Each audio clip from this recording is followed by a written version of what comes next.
look at, why he wrote this book, what things he found surprising through the process. And then, as Ian said before, we'll open it up to Q&A.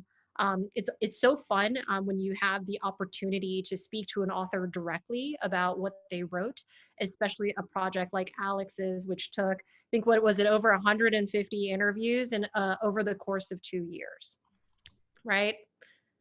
Yeah, we said 130, but definitely understated it. And it's like, after ever, like, counting the interviews takes an hour, and then you like, yeah, spend another month and it's another 10, 15, 20. So I just figured better to undercount than to overcount. But yeah, it was probably in the 150 to 200 range. So Yeah. it was a lot of interviews for sure. Well, we are very excited. Congratulations on seeing your book out in the wild, even though it's in these unusual times. So we'll go ahead and kick it off. Can you talk a little bit about, let's start with the title of the book, Always Day One. Like, what does that actually mean, and why did you focus on that? Yeah. So it's a thing that Jeff Bezos likes to say inside Amazon. So just to give a little background, we had a bunch of meetings in New York. I already took leave before we sold the book, and we had some meetings with publishers. And I just booked a flight to Seattle and decided that I would cat sit there because I had a place to stay for 3 weeks. And if we sold the book, then I'd be able to go and report on Amazon. And if we didn't, I would spend 3 weeks with Lady the Cat in a beautiful Seattle summer and just kind of figure out what's going on. So so yeah, we got we yeah. So I got to Seattle the day afterwards. Signed the I got the agreement with Penguin, so realized it was going to be a book, and then it was time to really dig into Amazon. And I went to Seattle first because I thought Amazon would be the toughest company to report on. They're pretty notoriously secretive. They don't really like the press too much. And I just figured once I nailed the Amazon part, then I might be able to go into some of the companies I was more familiar with, like Facebook and Google. So I spent a lot of those first early weeks watching a lot of YouTube, like seeing everything that Jeff Bezos said to his company and about his company to the public, which actually he's pretty reticent to speak to the public. So it was kind of a interesting process trying to dig up those videos. And there's this one, Amazon doesn't put any of its internal communication online, like none. But there's one video from an Amazon all hands that's on the internet. And that's somebody in this all hands asked Bezos, what does day two look like? And he has like a card in his hand and he goes, what does day two look like? And has this smile. And then you start to hear everybody from the company start to laugh because like this is like the third rail at Amazon. You don't ask Bezos what day two looks like because he's like a guy who says always day one. And he says something like, day two is stasis followed by paralysis, followed by like slow inevitable decline, followed by death. Just pauses. And he's like, come on, everybody, soak it in. And then he goes, and that's why it's always day one. And so when I started this reporting project, I was like, oh yeah, day one must mean just work yourself into the ground.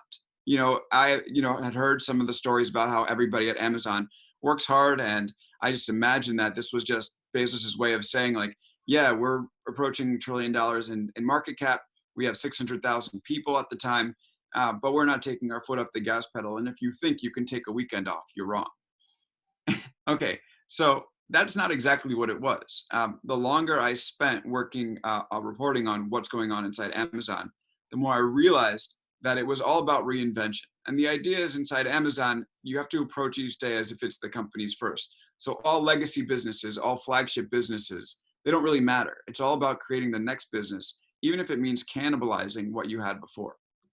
So this whole thing has really played out inside Amazon. And the most, I think, pertinent example is that Amazon started out as a first-party marketplace. So just acquiring things from vendors and then selling them, to customers via the website. And Amazon did all that work on the first-party side.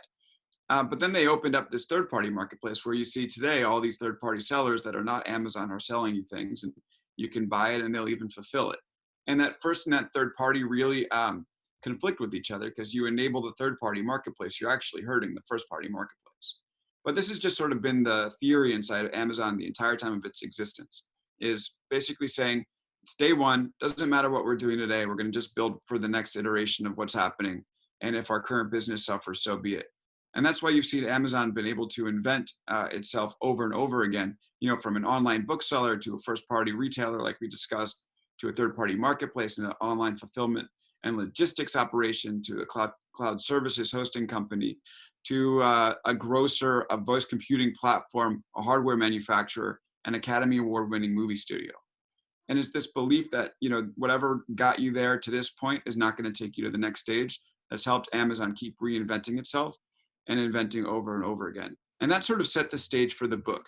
And I think this is one of the main reasons why the tech giants have been so successful, is because they have very effectively reinvented themselves over and over and over again. And when they stop, they've gotten into trouble. Like, for example, Microsoft stopped, and we'll talk about that in week 5, and they just became obsessed with Windows, and then completely missed the mobile revolution because they were so obsessed with building their desktop operating system. They're like, phones won't work. And Steve Ballmer famously laughed at the iPhone, which is like one of the all-time CEO blunders in history. So that's the idea behind always day one. It's that, right now you might be happy with your current business. You might be happy with what you're doing today, but if you don't reinvent it, you're going to quickly become the past. And I'll just end with like one stat, which is that in the 1920s, like the average, this is in the intro for everyone who's read, but the average Fortune 500 company would stay there for like 70 years, which would be an eternity now. Now it's only about 15 years and probably even less given the current time. So that's really the idea, is that the economy is moving fast. These companies know it, and they are just not going to sit there and milk their assets. They're going to build for the future, like in a state, like in a continual state, and that's helped them stay on top. Oh, sorry, Orchid. Go ahead, Ian. I would say that Bezos anecdote, right? Was that obviously, like, probably that guy wasn't a plant that asked the question. I don't think they necessarily premeditated it that much, but the response that Jeff had in that anecdote, right? Is that is that something that was really thought through? Was it impromptu? Because if I recall, you said this correctly, like he ended the meeting after that. Like that was it, right? Right. Yeah. It was like a mic it was moment. A question. So this was an opportunity for him to convey that we're not going to, like, at Amazon, they're not going to stop and say, we're done. Right. And because like if they had done it before, like if they had done it when they got their third party marketplace up and running, or when they had gotten cloud and said, we're an okay business, then they would have missed things like, creating something like Amazon Go or voice computing, for instance. Yeah. So that's just sort of the MO there, is they realize they'll slide into irrelevance if they're not inventing over and over again. So Alex, in your opening, so this is like the intro and just the introduction to the book, you talk about, reinvention, always day one, of course. And then you also talk about how difficult that is to do in a large company. You brought in, obviously the pretty well-known notion of innovator's dilemma. So can you kind of talk about that, of like ideas and execution and like kind of the balance of those two that you see across various companies? Yeah, so this is sort of like the core of it. Like once you have this always day one mentality, that mentality alone isn't going to take you to where you need to go. And so this is like the core of why I wrote the book, is because I do believe that the work that we do is really going to be separated into 2 buckets. And one is execution work, which is work that supports everything that exists currently. And the other form of it is idea work. And that's work that goes into dreaming up new things and bringing them to life. And the problem with big companies is they typically spend so much time on execution work, supporting new products. They hire how many employees to just prop up what they have already so their flagship businesses will thrive. And they spend very little time on idea work. Apple is one good example, right? And we can talk about this in the Apple Week. But I asked one Apple employee, like, what happens if you have an idea that you're going to bring to management? And she started laughing, saying they would never even consider it. Like, there's no channel to do that. That's typical for a big company. Once they get to a certain size, it's all about supporting that flagship product. I think what the tech giants that are doing well will show is that when you use technology, and that could be automation technology or machine learning or collaboration tools to minimize execution work, you can sort of start to put some of your existing businesses on a form of autopilot that will allow you to take your people and say, well, what's your next idea? Can you dream it up for us? And I think that that's really where work is going, which is going to be good for most people, right? Like if we can spend our time coming up with new ideas, we're going to be much better off than if we have to spend our time, supporting existing businesses, because ultimately what value does that add in the big picture, if you can set those businesses up themselves. So I do think we need to look at work in these two different ways. And I mean, for any leader of a company, it's how do I find time to have my people dedicate more time to idea work? And if you're an individual contributor, or if you run your own business, it's okay, well, how do I minimize the support work that I'm doing and find time to come up with new ideas? Can I test that hypothesis for a sec? Sure. So what's interesting about Amazon and the whole like day one notion, right, is that people can invent something, and it is a culture of invention, right, which is a very like engineering led culture kind of mentality. And I've read a little ahead, and that is present in a bunch of the other companies that you address in there. But it also means that those kinds of companies can very quickly diversify their revenue streams and their lines of businesses. Lots of other companies don't feel like they can do that, right? Like that's a very like old school way of thinking, in that, no, we are obviously like the classic like econ in college argument was that, the trains are in the train business, right? Like if Amtrak thought they were in the transportation business, we're getting people from one place to another, they could be a very different company, but they stuck to trains, and that's who they are. That's who they continue to be. Amazon is clearly in lots of businesses. They're both their own business, and they're also in the business of building other businesses. And that's a very difficult thing to extract from. So are there like very tangible management lessons that are adaptable from Amazon, or is it just like kind of the unique like Silicon Valley, Pacific Northwest culture that breeds that kind of thing? Or is it like if you're not an engineer who starts a company and grows a company, you're screwed for the future? Yeah.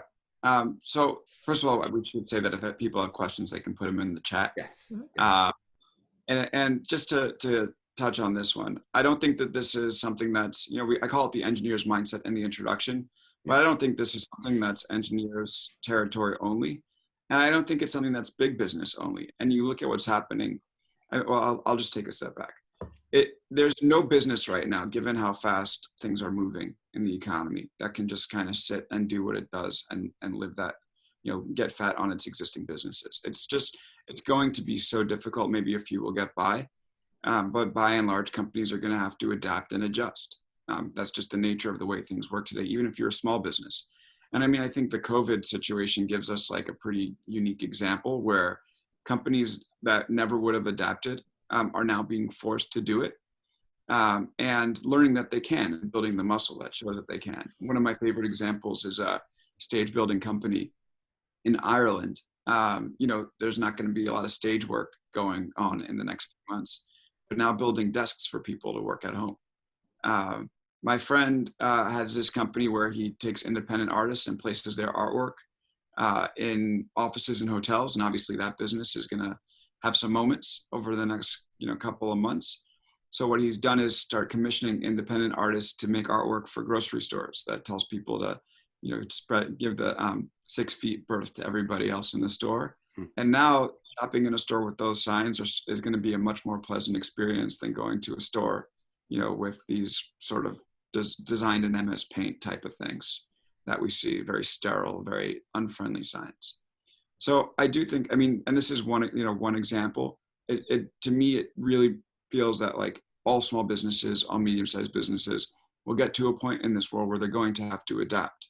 Whether that's because the dynamics on the ground are changing, or whether that's because a big business has come and tried to take their bread. It's just going to be the case. And building the muscle to adapt and reinvent is going to be something that will really, take these companies in a way that will help them survive. Alex, can you talk a little bit more about the engineer's mindset? And because that plays a big role in the book. Yeah. So when we first started thinking about this book, we said, okay, what's different about these CEOs, right? Well, they're all trained engineers, and they don't come out of the sales function. So what about their background have they taken to their work every day inside their companies? And so I do think that it is this engineer's mindset, and you can contrast it with sales. So typically, if you're working in a sales organization, and I know because I have, if you have an idea, you bring it to your boss, and your boss brings it to their boss, and their boss brings it to their boss. And anywhere along the line that you have somebody say, no, that idea is gone. And engineers are typically, they work in organizations where ideas travel pretty fast and without many barriers. And having a mindset like an engineer will allow a company to reinvent faster, because the ideas for the next businesses won't be gone in this chain of command. They'll make their way to decision makers, and the decision makers can bring them to life. So I give three main examples of like what the engineer's mindset is. One is democratic invention, which is a belief that anybody in the engineering organization has the ability to invent something, which you don't see traditionally in organizations not run by engineers. And in Amazon, that's really front and center, where people can put ideas down on paper and get them to decision makers quickly. Inside Facebook, it's feedback.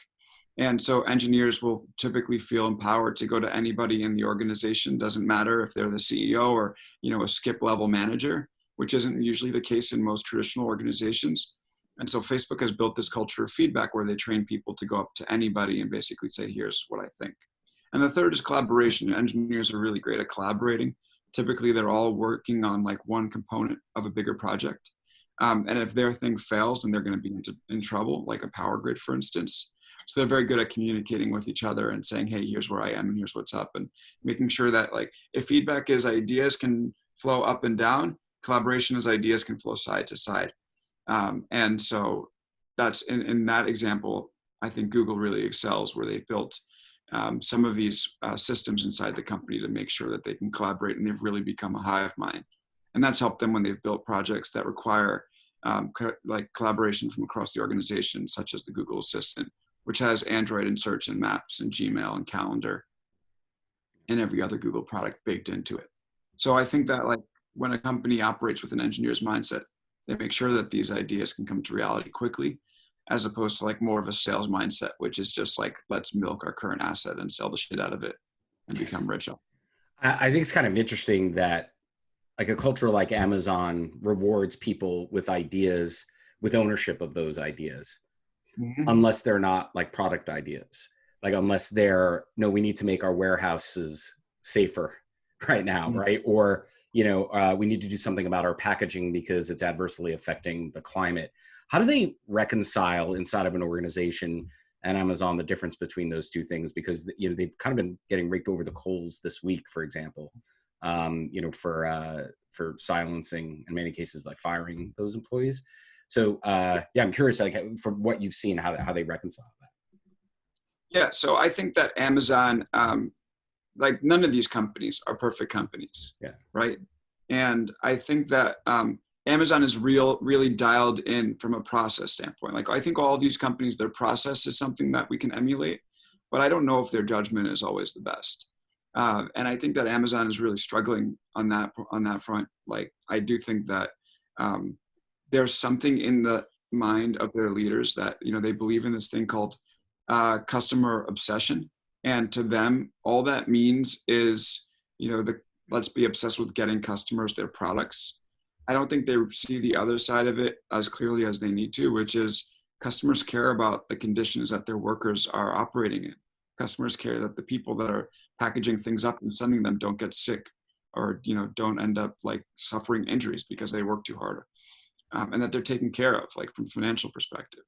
So, I think that like the process is solid, but I think as we'll see throughout this club, like, and oftentimes the judgment can be off. And to me, this is simply just like a Bezos thing, where he does suffer from a lack of empathy in many ways.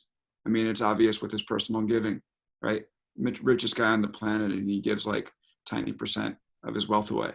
What's he doing with all that money? While people in Seattle are homeless and advocating against taxes. So if an Amazon employee has an idea, even in the warehouse, right, has an idea to make their process better, it'll be taken very seriously. But if the Amazon employees come up and say, we want better working conditions, Amazon will try to shut them down. And so that's something that Amazon's going to need to learn in order to stay successful, is to be more empathetic to the people that are working for them and to the rest of society as a whole. Because if they don't, they're just going to get into a whole lot of trouble. Ian, do you want to unmute Rebecca? I think Yeah. Rebecca had a great question come in. Sure. Here you go, Rebecca. The floor is yours. Oh no. Yeah. Hi. Rebecca, thanks for joining. Oh, you're welcome. So I've been teaching in higher ed my entire life, and I've mostly avoided teaching online because I like that connection, the face-to-face connection with my students. But obviously, nobody is face-to-face anymore, and it's been. I have nothing that's not absolutely profane to talk or to describe the situation in education right now. And certainly I couldn't use words here to describe what we're going through Okay. from the back end. FCC, so. Yeah, right, exactly. You know, I would add to George Carlin's words, and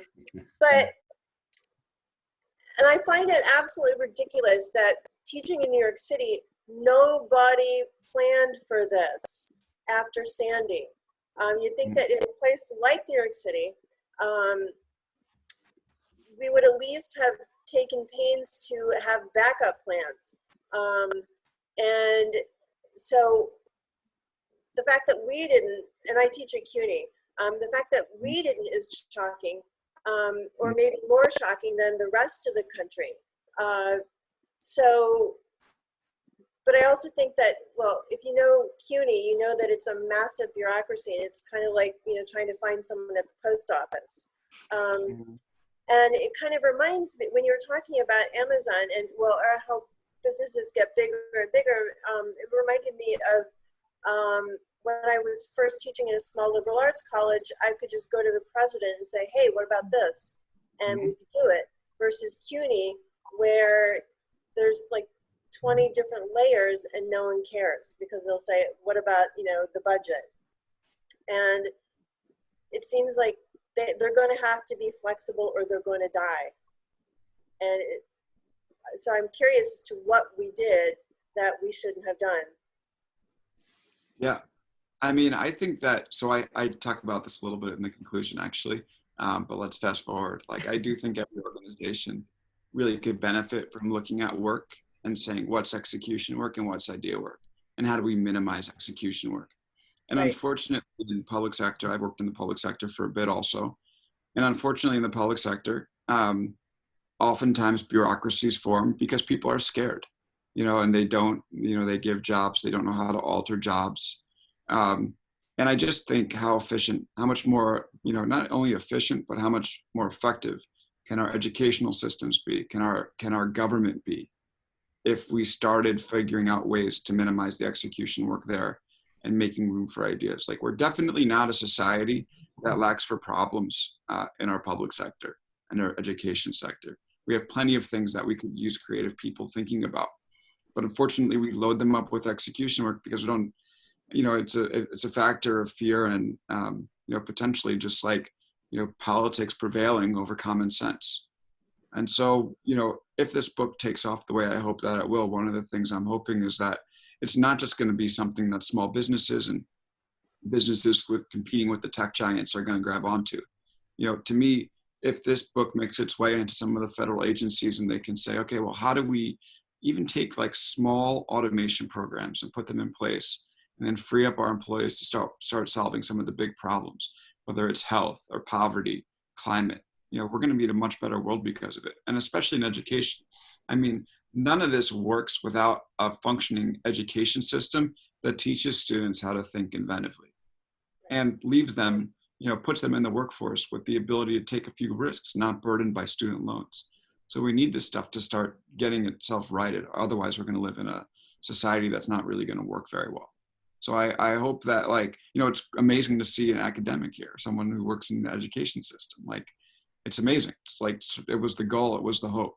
So, you know, we have to find ways to have this ideology like trickle in and get these systems on their feet, because we need them more than ever right now. Like, I think right now we see that the public sector is something that we're relying on in a way that we weren't before, and we need to get those organizations functioning.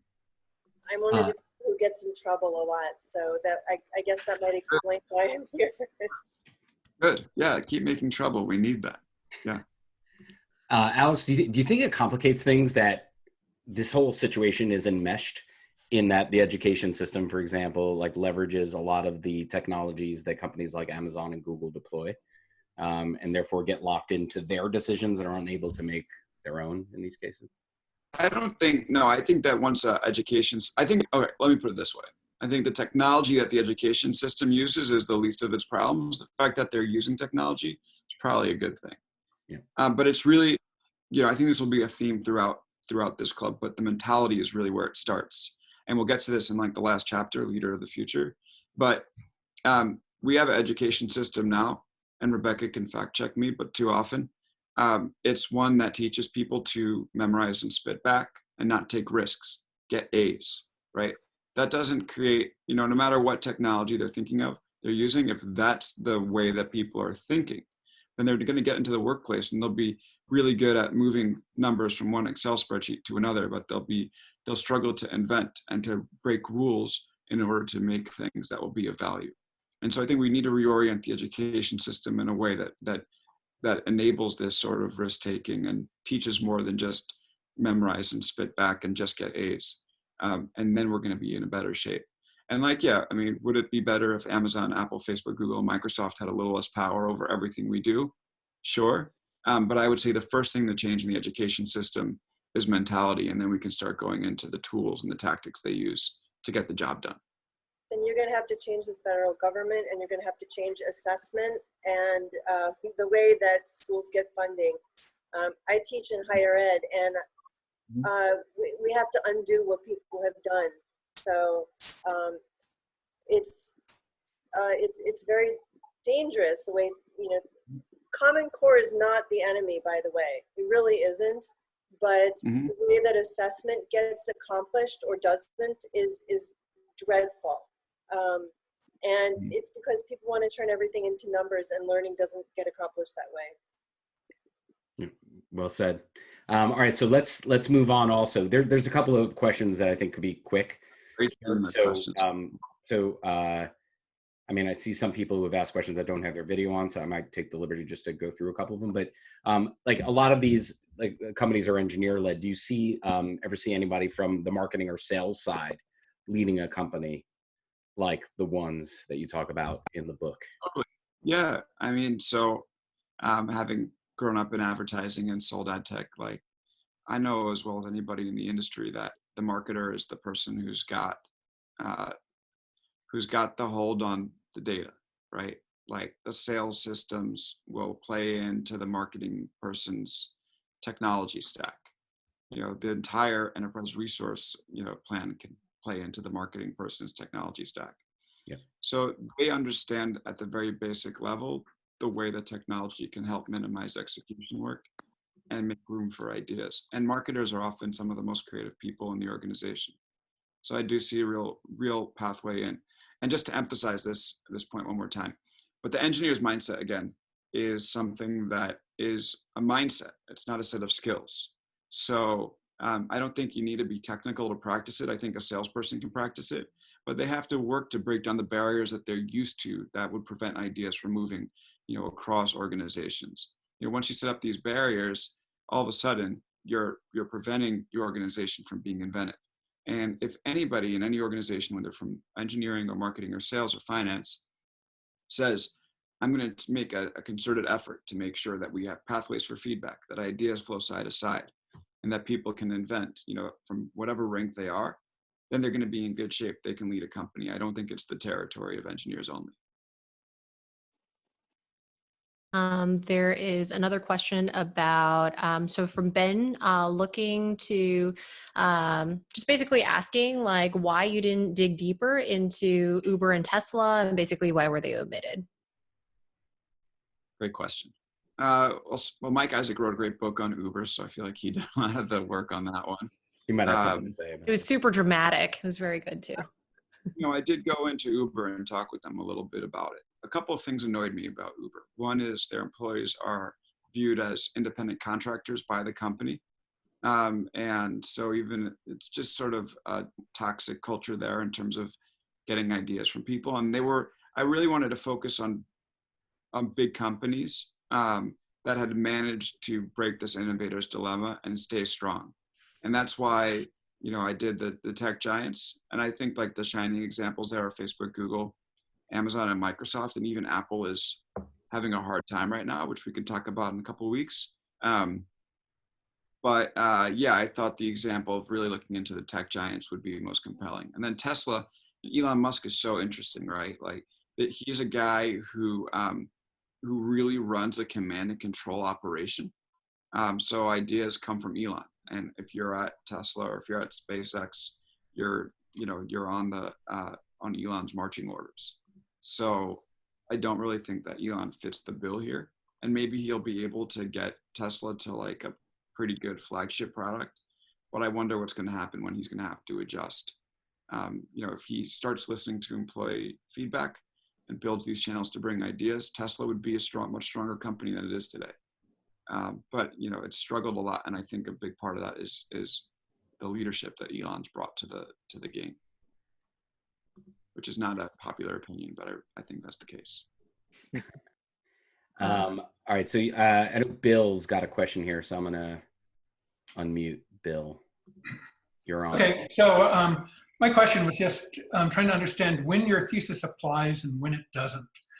Certainly, there are a lot of companies that have tried to apply this engineer's mindset, constantly reinvent yourself, and it hasn't worked out for them. There are other companies that are working on products where they really need to have a sustained multi-year focus on a product for a couple of years. Bringing the original iPhone to market, that required many years of work behind the scenes that nobody ever saw until they were ready to release it. SpaceX is an example of another. It's a very innovative company doing amazing things, but that is all stuff that really needs to be planned with years-long lead time for a lot of the stuff they need to do. So clearly your thesis works in some cases, but can you help us understand some cases where it wouldn't apply and how to decide where it should apply? Should every employee say, company, we should go implement this? And I don't think all companies should try to implement this. Yeah. Well, I mean, the examples that you gave are companies that did take a long time to build a product, that took a lot of focus on a product. Right. But ultimately, like things like the iPhone were an example of this mentality, right? Apple held a pretty strong position with desktop computing and with the iPod. And by developing the iPhone, even though it took a long time, this was an example of saying, we're going to build a product that will bring us back to day one. And we'll release, and even if it cannibalizes the stuff that's brought us to this point, we're going to go ahead. So I think so companies need to be willing to reinvent themselves from time to time, but the interval at which they do that might not be as frequently as I think you sort of suggested. Like Apple, the decision to do that, they were open to it and they were sort of looking for things that might reinvent, but when they decide, okay, this is going to be our focus for a while, Apple probably wasn't really taking on the idea of coming up with something else to replace the iPhone 3G, right? Yeah, that's a great point. Yeah, I do think that these things can be a long process, but okay, for instance, I love this question. Okay, so for instance, if Apple said, we're going to just sit on the Mac and sit on the iPod and we're good with that, then they would have been in trouble. But even though it was a long lead time, the fact that they did start to work on something new put them in position to be in the dominant position they're in. Microsoft, on the other hand, they said, we're going to sit on Microsoft. We're going to sit on Windows and milk that for all it's worth. And that worked for a very long time for them. Yeah, it worked well for them, for sure. And if they hadn't had that focus for a long time, they might not be in the position they are now. Whereas they are now in a position to be very successful in one of the biggest companies by market cap in the world. Yeah. So I'm not saying ignore the flagship. I'm not saying reinvent rapidly. But like when Microsoft was able to see very clearly that there was a point where Windows wasn't going to work for it, it was able to reinvent itself. It actually took longer than it probably should have, and is why they're trailing Amazon and cloud, and why they don't have anything going on in mobile. But yeah, I think companies should definitely take pride in their flagship product and make sure that it works well, because that's what got into the game. But the key is, once these companies get a little too comfortable with it and don't see past it, that's when they start getting into trouble. Hey, Alex, I mean, I think what's interesting about this question too is that it's like the nature of the product, right? Software inevitably is just easier to change or adjust or release new versions. And so in the case of the iPhone or SpaceX, I mean, like the product has to be perfect, otherwise bad things happen, right? Yeah. So like, is that kind of maybe a delineation of like how fast a company can move in developing products? If it's something where it's like easy to adjust, kind of low impact if there are like outages, or maybe if it's like harder to adjust, like I work for a food company, so like we got to make sure that food's right, Yeah. Well, so I guess I should be clear on it. Yeah, I don't think speed is a necessary component for the always day one mentality. But I do think these other things of like being able to anticipate what's coming around the corner by listening to employee ideas is super powerful. And one example of the hardware software thing. I mean, Apple's trying to build a self-driving car, and that is a hardware product. But it, like many products we're going to see come down the road, it's a hardware product that has a very important software component. And I don't think they've really done a good job applying the engineer's mindset there. And we'll talk about this in the Apple Week, but they've been so intent on letting design drive that process and not listening to ideas from around the organization, collaborating very poorly. They've let design make a number of decisions that have been pretty counterproductive. Here's one example that I love. Like when you build a self-driving car, you typically put all these different types of sensors on top and on the side, and it looks like this kind of gross rolling submarine that is very unpleasant to look at. And design wanted to hide the sensors and did so without input from the engineering organization. And that ended up leading to poor quality data that the engineers then needed to use, because when you hide the sensor, you're starting to miss a lot of the data that sort of informs what you're seeing, because it limits the field of view. And the engineers struggled with the project because of that.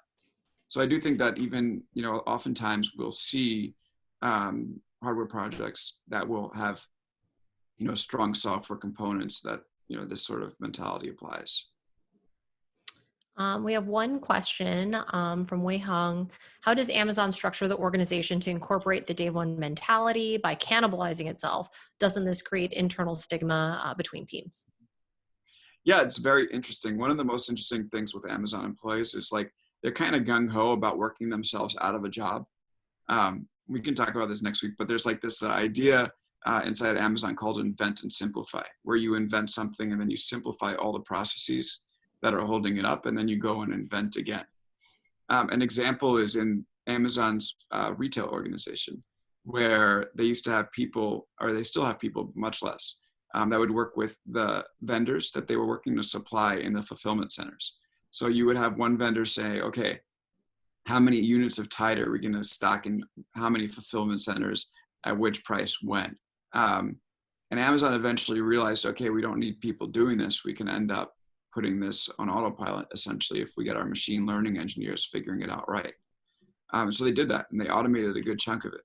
And so the vendor manager was this really prestigious job inside Amazon. You had a lot of power. You got to speak with, all these interesting brands, and ultimately, like, you were the thing that kept the machine running inside that company. And then they put it on autopilot, and then all of a sudden they become not such a prestigious job, because now what they're doing, instead of making these deals, is they're auditing the deals that the software makes. Like the software was even negotiating with the vendors. So yeah, I think that there is, but I wouldn't call it stigma, because it's so embraced inside the company that this is kind of viewed as something that's good. And in the book, like, you'll hear from people who worked in the vendor manager function who say, it wasn't pleasant, but I get it. Like, the logic makes sense. And then what happens is they become part of the invention process for the next product. So there were people at Amazon who were automated out of some of these vendor management and retail responsibilities that went on and created some of the most interesting things at Amazon. So I think that once the employee base embraces it, you actually end up getting some great things out of it. Great. All right. So we got Terry Kawaja from Luma Partners here with a question as well. Hey, Terry, good to see you. Hey, Alex, good to see you as well. Yeah, look, I haven't read the book, so that's my first opening disclosure. I will. I'm very much looking forward to it. And by the way, in keeping with this background of Don Draper's apartment, here's everybody. All right.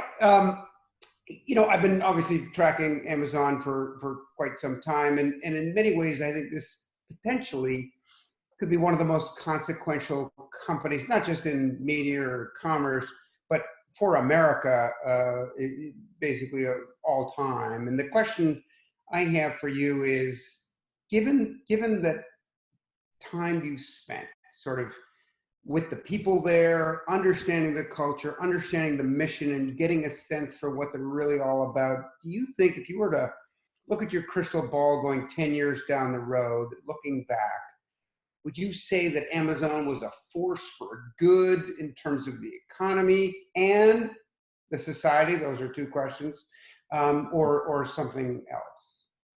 In other words, the impossible question. When I look 10 years in the future, Yeah. if I No, let's in say 10 years in the future, looking back. So for the next 10 years, do we believe, given their hegemony, given their power, given how, as you know, people like Scott Galloway talk about their ability to eviscerate industries with an announcement because of their enormous power and building of their prime and distribution capabilities, will we look at them based on where you think the next decade plays out as a net positive or not? I think well, it's a good question. I wouldn't be surprised if it was a net negative.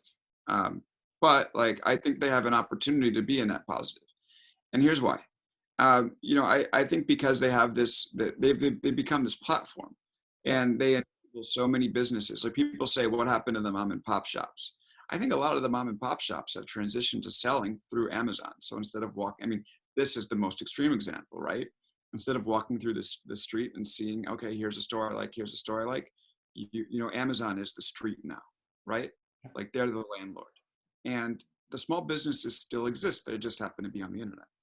And so the question is, how does the landlord act, right? I think it's in Amazon's interest to make the people selling on its platform strong. So the stronger those suppliers are, the better products they'll bring to the company, the better the customer experience will be, more people will want to use Amazon. And then honestly, that will help create a strong middle of our economy that will end up creating more people that will shop on Amazon. So they do have this opportunity to create, you know, a lot of wealth for people, not just their own employees, not just Jeff Bezos, but in the middle.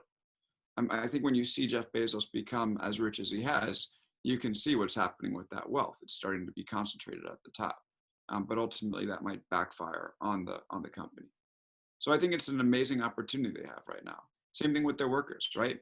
They're a massive employer right now. All these people who don't have jobs are able to go work in a fulfillment center. Might not be the best job, but it's work. The question is, okay, Amazon, you're now like one of the most important employers in the world. How do you handle that responsibility? It's the same thing.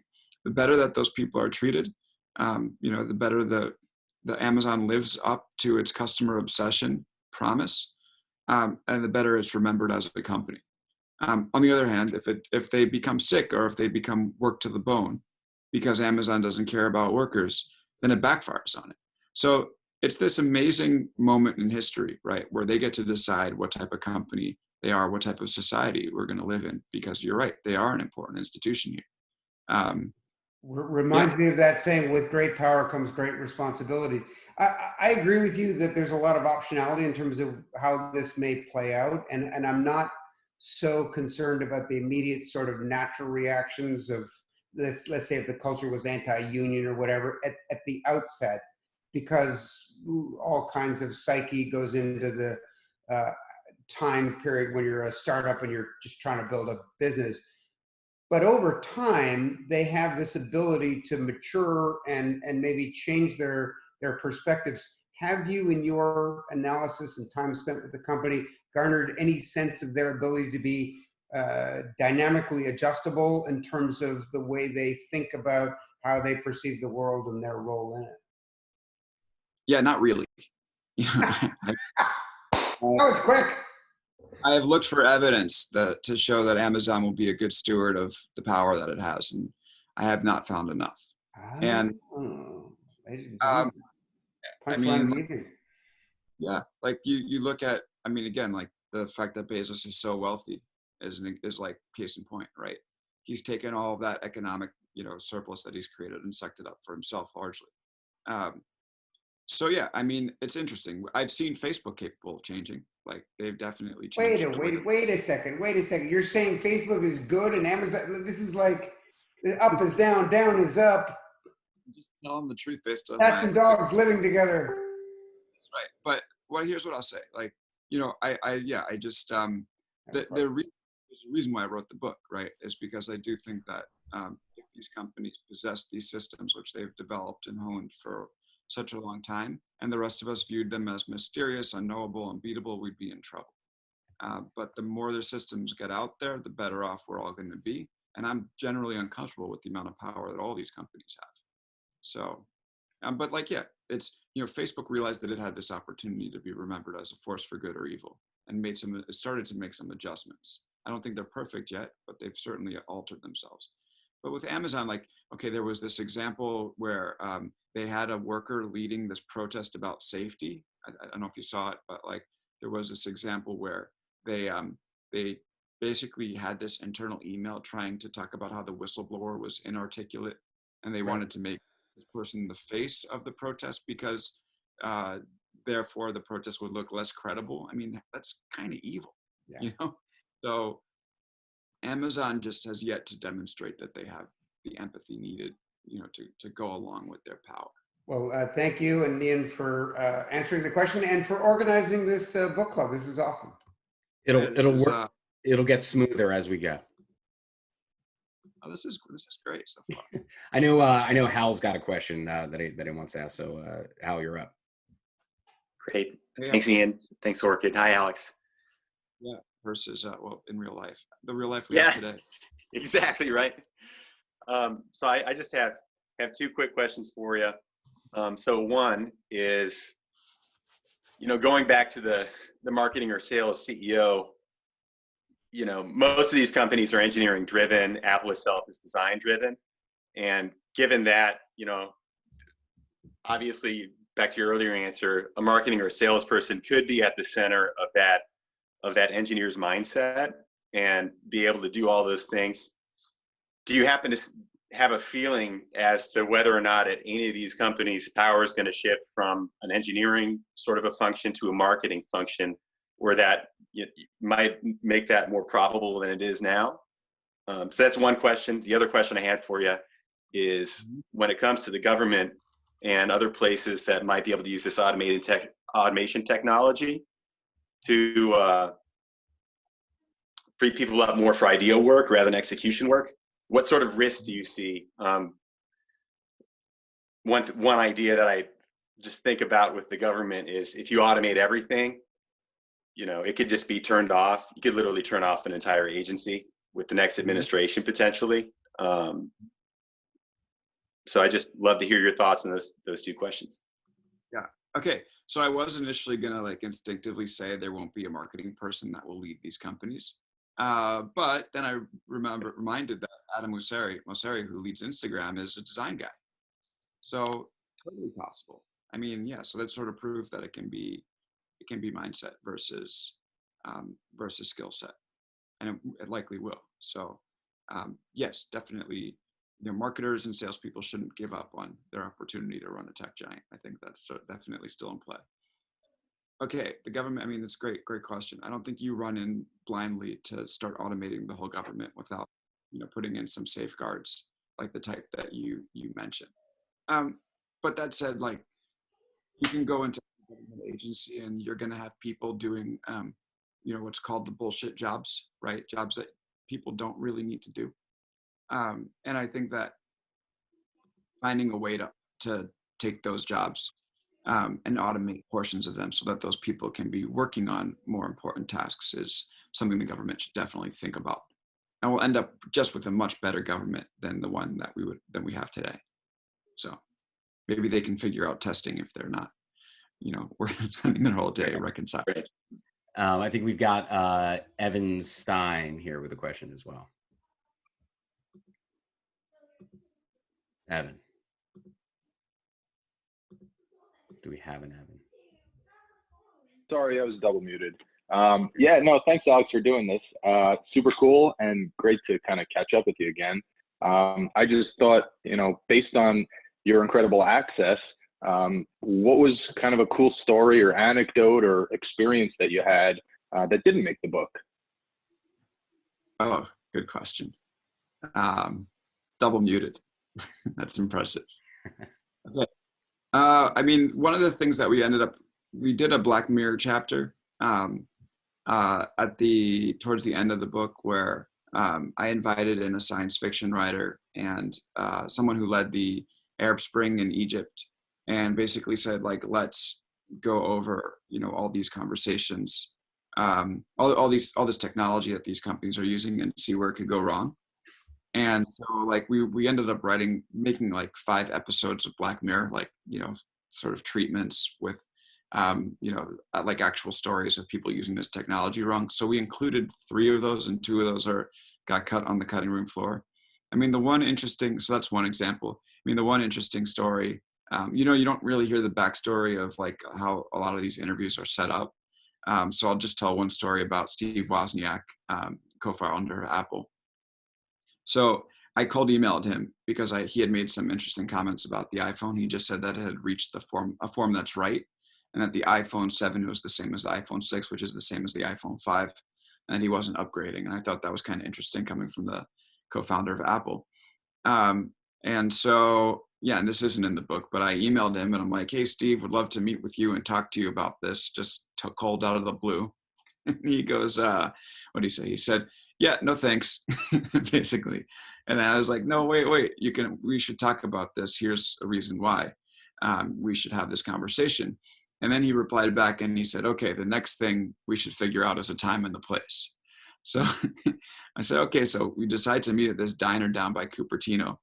And I just show up there and I'm like, I like wrote an email to confirm. It was kind of spotty. And I was just like, all right, well, Woz isn't showing up. And next thing I know, he walks into the diner with his wife and business partner, and we sat down for like an hour-long conversation. No small talk at all before the interview happened. He just said, okay, what are we talking about? And bam, we just jump right into it. So it's fun. Like sometimes you have these little moments while you're reporting a book, and you obviously have to keep the story on track. But every interview that you do has its own little story, in the background. That's always fun to tell in settings like these that you can't necessarily put into print. Did Woz check in on Foursquare while we were there? I remember him checking in on Foursquare. I think he checked in at the same diner previously, but not that time.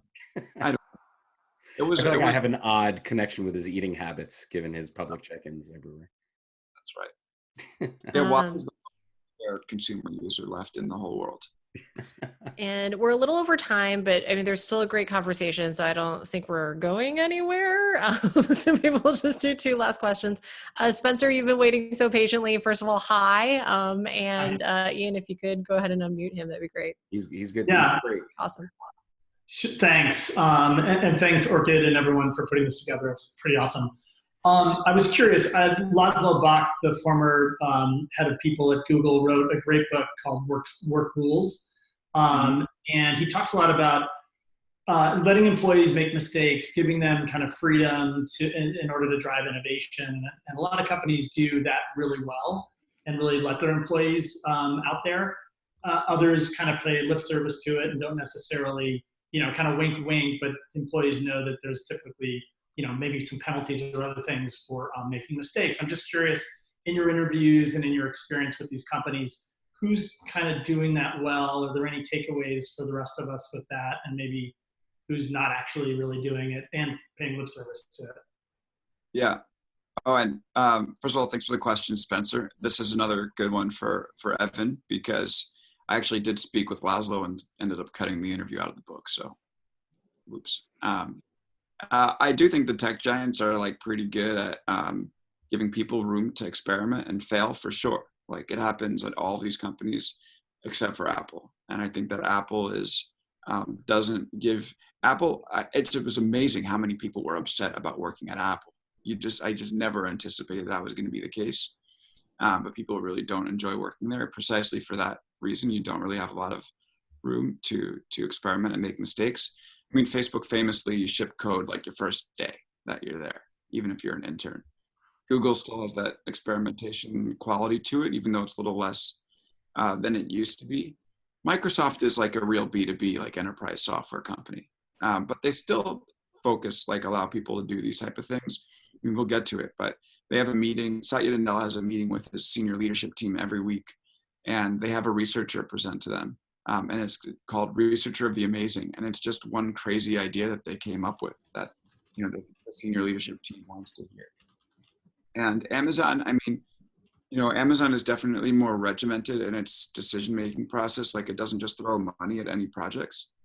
But the cool thing about Amazon is when people have ideas, they just write it down. You know, that's the whole point, like of the 6-pager that we'll talk about next week. But like one of the amazing things about that company is like, people really say that when you have something that you want to bring to leadership, you write it down and they'll take it seriously. So it's that ability to just say, okay, here's one example that I can give sort of close out this answer. One of my sources that I was speaking to about Amazon told me that he proposed Amazon create its own garbage and recycling service. Okay. And the reason why is because Amazon knows sort of who's collecting a lot of boxes, who is the biggest consumers, and could probably be like the best garbage / recycling pickup, do it better than the private services that do it, or the public do it better than the public services that do it. So we wrote it up and brought it to Amazon leadership and said, let's do our own, you know, garbage and recycling service. And they talked to him about it. Like they actually took a meeting on it. So I do think that this form of like, I mean, they obviously didn't approve it because it's a wacky idea, but the fact that like leadership will review these wacky ideas is sort of indicative of the fact that they want people coming up with these ideas internally and are willing to consider even the most out of left field and often greenlight stuff that, you know, is likely to fail. That answer the question? I think so. I think it has to. All right, so I think we've got time for one more question, and that goes to I just unmuted.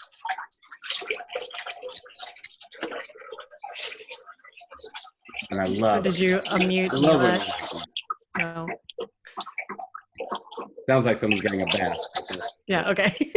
Okay, we'll pause there. But I'll actually read the question there, which is that given that that you're a reporter or a journalist, and it is fascinating that you've come at that from another career, but that's for another time. Do you think that the management experience that you've gotten from, or the management learning that you've gotten from a lot of these companies that you spoke to in the book, if any of those theses applies to newsrooms and reporters? And in essence, do you have any takeaways for that particular industry? Yeah, well, here's the main takeaway is that reporters generally like to focus on bits and pieces of news. And I think that learning about like the systems underneath that news, what about the physiology of the companies produce the symptoms that we see, is fairly important. So that's just like the one reporting takeaway. You know, can newsrooms be reinventive? 100% they can. But I don't have all the answers because the media industry is kind of in a rough place. But yeah, I mean, I can give an example. So you know, some of the folks here know that I went into Pittsburgh a couple of years ago and I interviewed for a job sort of towards the top of the publication of the Pittsburgh Post-Gazette. And I came in there and they basically said, like, we're bleeding money, what do we do? And there are ideas that, you know, if they just relied on advertising, they're going to be in trouble. But there are ideas that publications can try out that are creative and inventive that might help them get through this situation that they're in. So the example that I give is that when I was at the Pittsburgh Post-Gazette, they told me that, you know, a lot of Pittsburgh has actually shrunk in population over the past bunch of years, unlike many cities. And the Pittsburgh diaspora like lives all across the United States, which is why if you go into any city, you'll see people walking around with Steelers jerseys on a Sunday. It's not because that the Steelers are this nationally popular team. It's because literally people from Pittsburgh are just kind of living all across the country after leaving the city. So the idea I have for them, and this isn't the most brilliant idea in the world, but it's something they could have tried, is to create like a club where once a month they send, you know, they can have people from Pittsburgh sign up, and, you know, they're not going to get the newspaper delivered to their door, but what if they paid like a monthly subscription fee and got a postcard with a picture that one of their photographers had taken from Pittsburgh and like a note from home. Here's a few things that are happening in the city that you left. You know, I think that might have potentially given them this opportunity to build, you know, another revenue stream. And that was just one example. And you just throw some spaghetti at the wall. Next thing you know, you could be, you know, running a bunch of different businesses and be more diversified. So you're not really at the mercy of the shocks of the advertising industry. So newsrooms can do it for sure. All right, great. And I think, I mean, we're a little over time and everybody hung in there, which is awesome. So thank you so much for joining our first gathering of this book club. So just a reminder, it is every Wednesday at this time, so 8 o'clock Eastern, 5 o'clock Pacific. Next week is going to be inside Jeff Bezos's culture of invention. And then the week after that, we're going to cover Mark Zuckerberg and Facebook. So, you know, feedback is a gift. So let's practice that. Feel free to share your feedback with myself and Ian. You can DM us on Twitter. We are extremely online, which is very sad, but we will see you there. And thank you so much, Alex. This was wonderful. Everybody, please, you know, get your copy, you know, make some notes, you know, just remember the questions that you want to ask. But this was wonderful. So thank you so much for coming. Buy at least one book. I bought 2. It was like super cool. I have the goosebumps because, like, you know, this was sort of the thing that I was hoping for when I wrote the book, to be able to gather with people and talk about the lessons and hear what people think and go back and forth and see places where I might have been right and might have been wrong.